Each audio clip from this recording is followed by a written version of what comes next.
Videl was one of the more unexpected characters announced for Dragon Ball FighterZ Season 2. I think people expected Gogeta and Goku and Goku and Goku and Goku, so having Videl in there was a nice change of pace, and I'm really happy to see her get the full Arc System Works treatment. It's no secret that Arc System Works are masters of their craft and have managed to masterfully translate panels from the Dragon Ball manga and scenes from the anime to Dragon Ball FighterZ. Today, we'll be taking a look at the daughter of Satan, Videl. How well was Arc able to translate some of Videl's finest moves from the Dragon Ball Z anime and movies to Dragon Ball FighterZ? Let's find out with a side-by-side comparison. Now, it's no secret that Videl isn't the most prominent character in Dragon Ball. Really, outside of those early episodes of the Buu arc and the last 4 DBZ movies, there's not a ton of animated material to pull from as inspiration for a Videl fighting game moveset.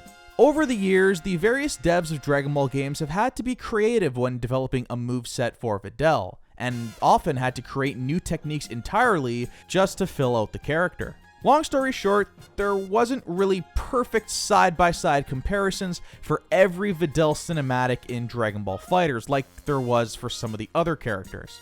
But I'm going to try my best and even dig back into some of those games of the past that had to get creative when featuring Videl as a playable character. Let's begin with Videl's intro, and as soon as I saw this the first time, I had a huge smile on my face because these are the kinds of deep references that tell me the people behind this game are super passionate about every aspect of Dragon Ball.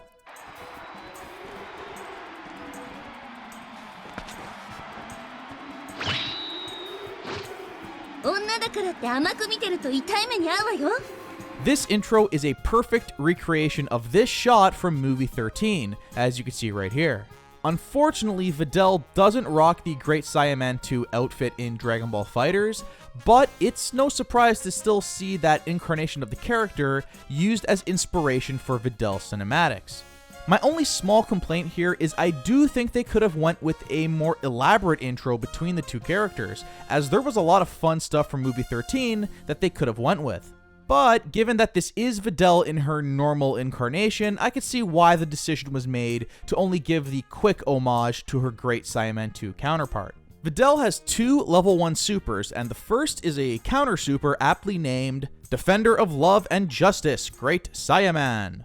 She stands in her patented, confident pose that she strikes time and time again in the anime, but if her opponent comes into contact with her, out comes the Great Saiyaman for a powerful attack. He then performs the full Great Saiyaman dance. Let's see how Arc did side by side with the anime.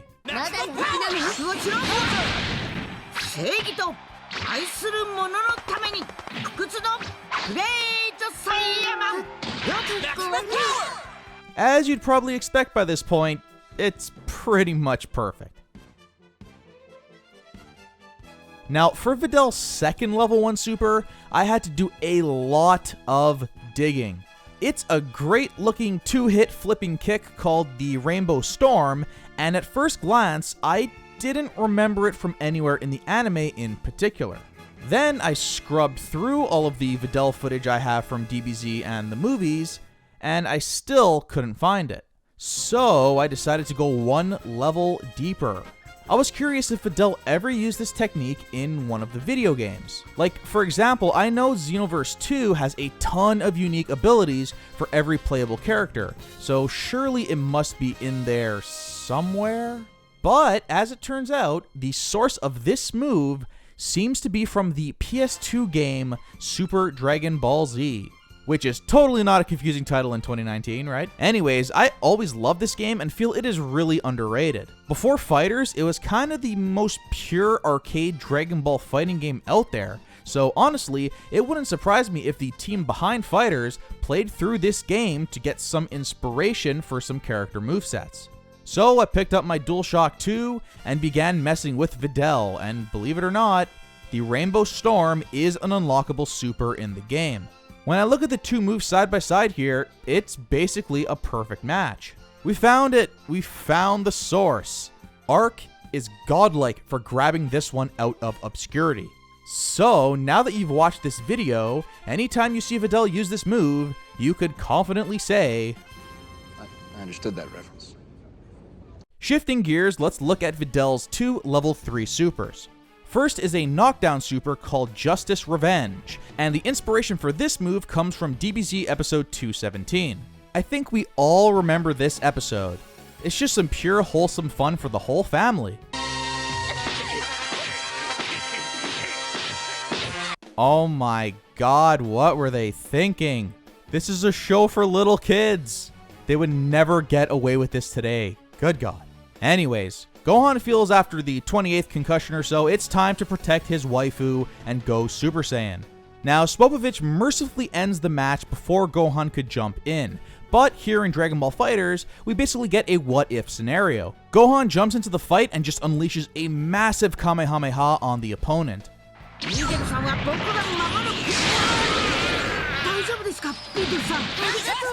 Geez, imagine if he did that in the actual story. Majin Vegeta wouldn't have had many people to blow up a few episodes later, that's for sure. Ugh. Next is Videl's 2nd level 3, the Justice Rush. Gohan jumps into the fight again and unleashes a flurry of attacks with Videl. The finish is this awesome super cinematic double dive kick from both of them, and it looks really good in game. Unfortunately, this is another cinematic that doesn't seem to have any direct influence from DBZ or any of the movies. Great Saiyaman 1 and 2 fought together in movie 13.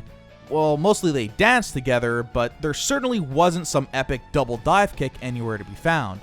It seems the inspiration for this move actually comes from artwork. Specifically, this artwork from Dragon Ball Z Dokkan Battle, the mobile game. The card is called Blazing Love and Burning Justice, Great Saiyaman 1 and 2. I gotta say, this is some pretty awesome art for both characters. I get the feeling ARC was scouring all the official material available to them to find some inspiration for a hard-hitting team-up move, and then they stumbled upon this.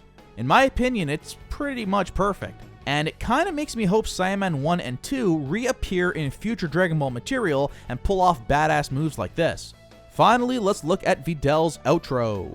She seems to be ready for more, but Saiyaman quickly enters the frame like a complete goof.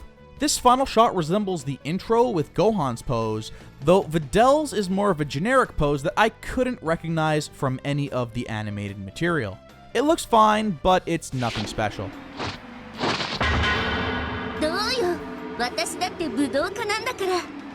And with that, we have the full breakdown on Videl and Arc System Works' various reference points when putting the character together.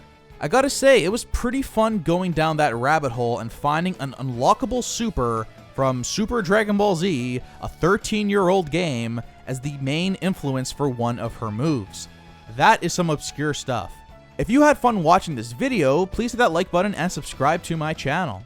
In the coming days and weeks, I plan to make more of these side-by-side comparison videos for the characters in Dragon Ball FighterZ, and of course we'll take a close look at the Season 2 characters as well when they release. So, until next time, thanks so much for watching everyone, and take care.